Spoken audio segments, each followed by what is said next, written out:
십자가를 묵상하면서 여러분 진정한 힘을 얻으시길 축원합니다.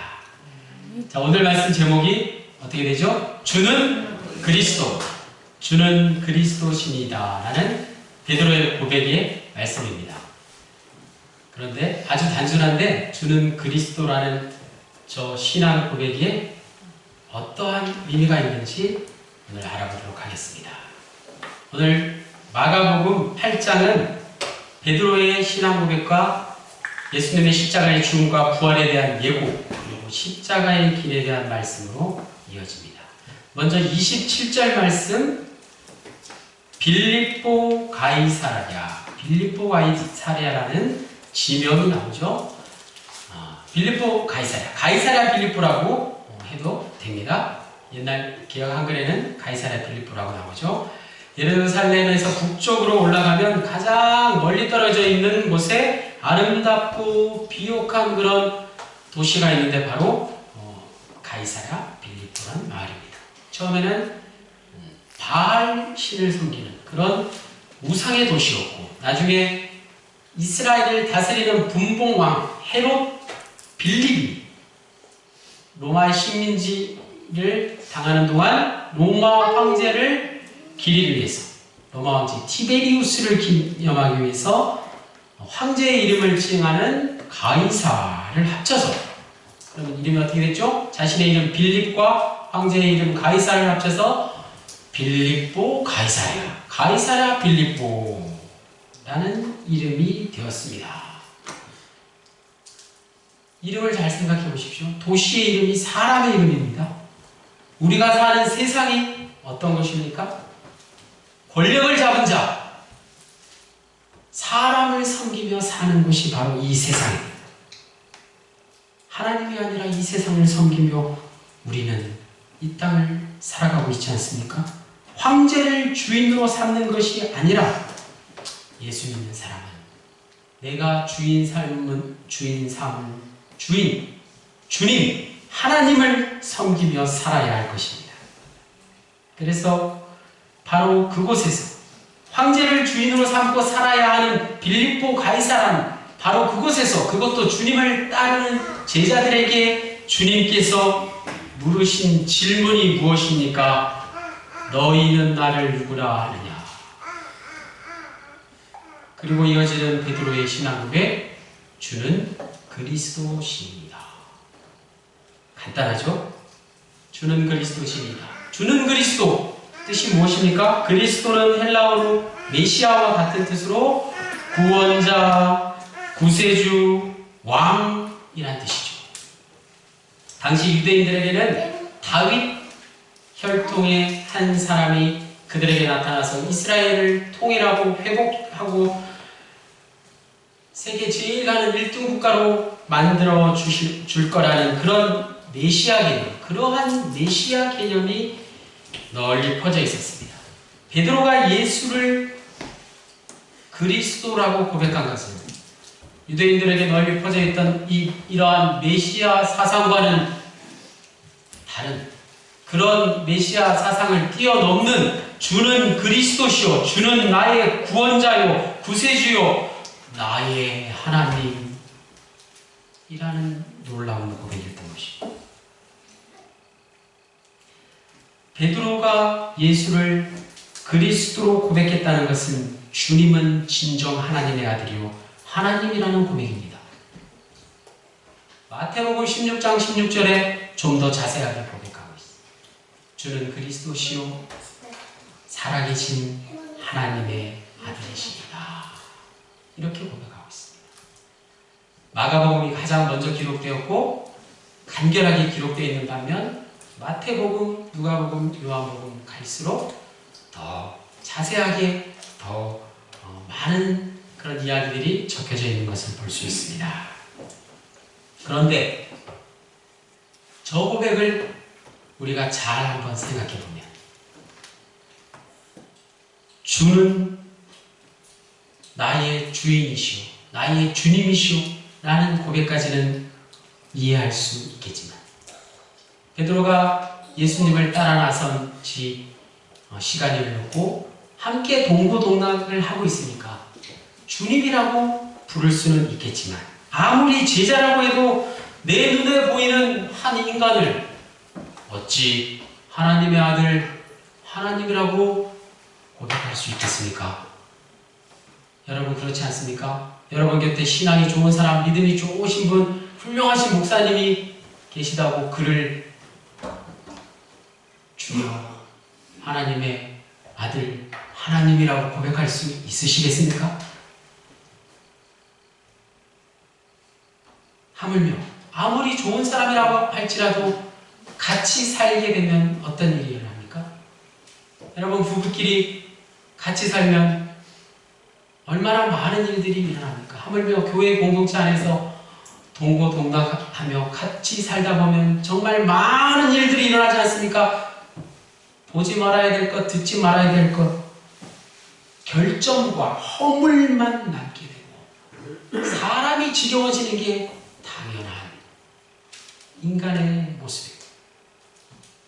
그래서 베드로의 신앙 고백, 주는 그리스도시니이다.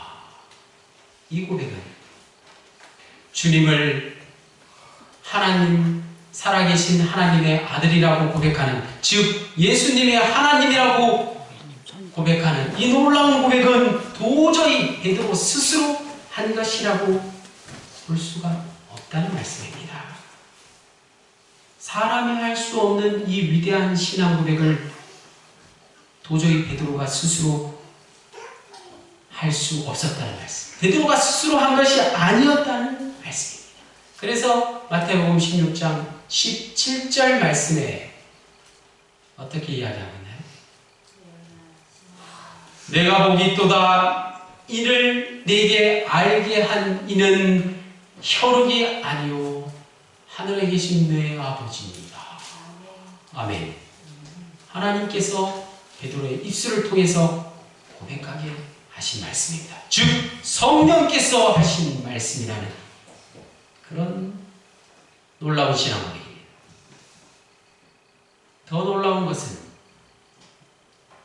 베드로의 위대한 신앙 고백을 들으신 예수님께서 어떻게 반응하셨을까 하는 것입니다. 전혀 기뻐하는 반응을 보이지 않으시고 오늘 마가복음 본문에는 어떠한 예수님의 반응도 없습니다. 대신에 30절에 가서 자기의 일을 아무에게도 말하지 말라 라고 경고하셨습니다. 침묵하라. 침묵 명령이 이어졌습니다. 주님이 기대하시던 대답을 들었음에도 불구하고 즉시 그 말을 아무에게도 말하지 말라고 하시는 이유가 무엇일까요? 왜 베드로에게 더 이상 아무 말도 하지 말라고, 그리고 주는 그리스도신이다라고 한 그 신앙 고백을 더 이상 아무에게도 하지 말라고 그렇게 경고하셨을까요? 성령께서 함께 하신 베드로의 이 위대한 신앙 고백을 들으시고 비로소 예수님께서는 제자들에게 십자가의 길을 가르쳐 주십니다. 때가 이르렀습니다. 31절에 인자가 많은 고난을 받고 장로들과 대제사장들과 서기관들에게 버림받아 죽임을 당하고, 죽임, 그것이 바로 십자가의 죽음입니다. 그런데 이 예수님의 말씀을 듣고 베드로가 갑자기 예수님을 붙들고 항변합니다. 항변한다는 것은 예수님을 아주 심하게 나무래듯이 항의하는 것 아니겠습니까? 예수님을 그리스도라고 조금 전에 고백했으면서도 예수님이 고난과 죽음에 대해서 말씀하시자 언제 그랬냐는 듯이 이제는 예수님을 책망하고 있습니다. 베드로는 예수님의 고난과 죽음이 하나님의 뜻인지를 도저히 받아들일 수가 없었습니다. 그렇다면 조금 전 성령께서 하신 그 놀라운 신앙 고백, 주는 그리스도십니다 라는 고백은 도대체 어찌 된 것일까요? 33절 말씀, 예수께서 돌이키사 제자들을 보시며 베드로를 꾸짖어. 베드로를 꾸짖어. 꾸짖어라는 단어에 주목해야 합니다. 마태복음 1장 25절에 예수께서 꾸짖어 이르시되 잠잠하고 그 사람에게서 나오라.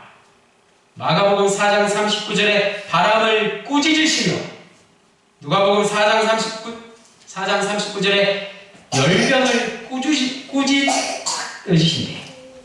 꾸짖으시는 예수님의 모습.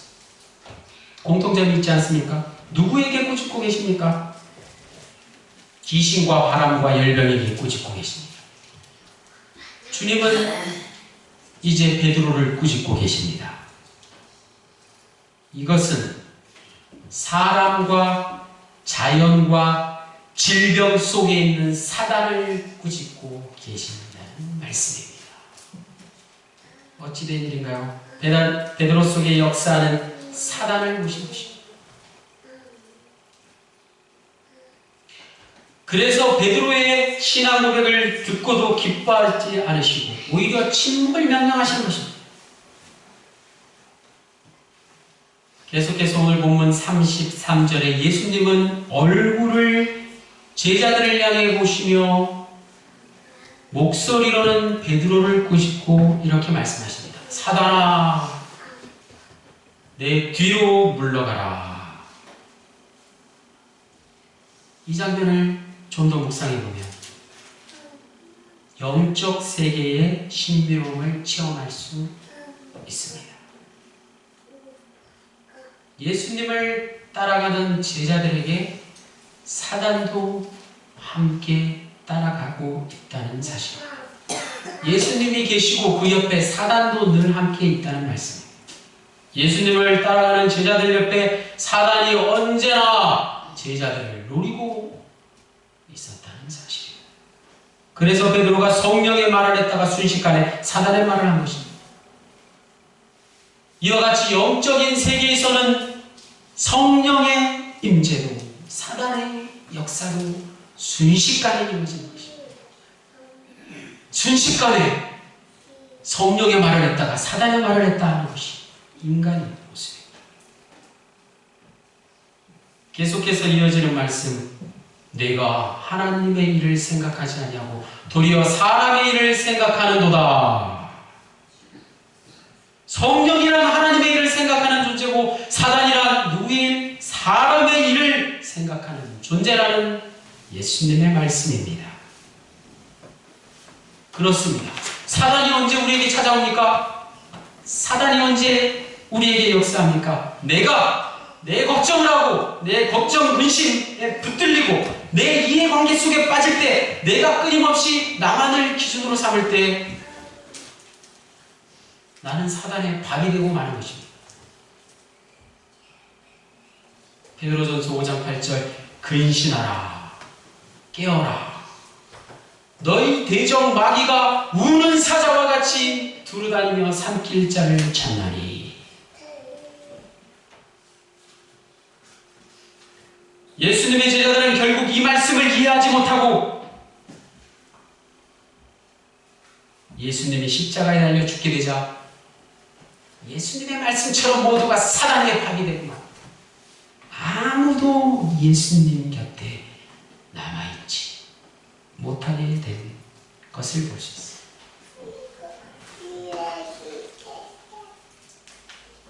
제자들의 모습이 오늘 우리의 모습과 동일하지 않습니까? 그래서 예수님께서 이 말씀을 하실 때 베드로에게 침묵 명령을 내리시고 또 베드로의 얼굴을 보시지 아니하시고 제자들을 향해서 말씀하셨던 것입니다. 지금까지 제자들은 예수님을 열심히 따라다녔습니다. 예수님과 고생을 하며 예수님과 동고동락하며 예수님의 그 수많은 기적이 현장 가운데 함께 있었습니다. 그러면서 예수님을 늘 주님이라고 불렀습니다. My Lord, 주님! 나의 주여! 주여! 라고 불렀지만 실상은 그렇지 못한 채 여전히 나 자신이 주인이었다. 예수님을 주인이라고 불렀지만 주인이 누구입니까? 내가 여전히 주님입니다. 베드로가 성령의 말을 하다가 순식간에 사단의 말을 하는 것은 주님을 따라온 것이 아니라 자기 자신을 따라 나선 것입니다. 이제 곧 십자가를 지실 주님을 아무도 따라가지 못합니다. 그렇다면 진정 예수를 따른다는 것은 무엇입니까? 34절 말씀, 35절 말씀, 무리와 제자들을 불러 이르시되 누구든지 나를 따라오려거든 자기를 부인하고 자기 십자가를 지고 나를 따를 것이니라. 자기를 부인하라. 나를 부인하는 것, 내 자아가 죽는 것입니다. 내 성질, 내 나쁜 습관, 내 생각이 예수님 앞에서 사라지는 것입니다. 자기 십자가를 지라. 즉 예수님뿐만 아니라 모두가 자기 십자가를 지고 제물이 되라는 말씀입니다.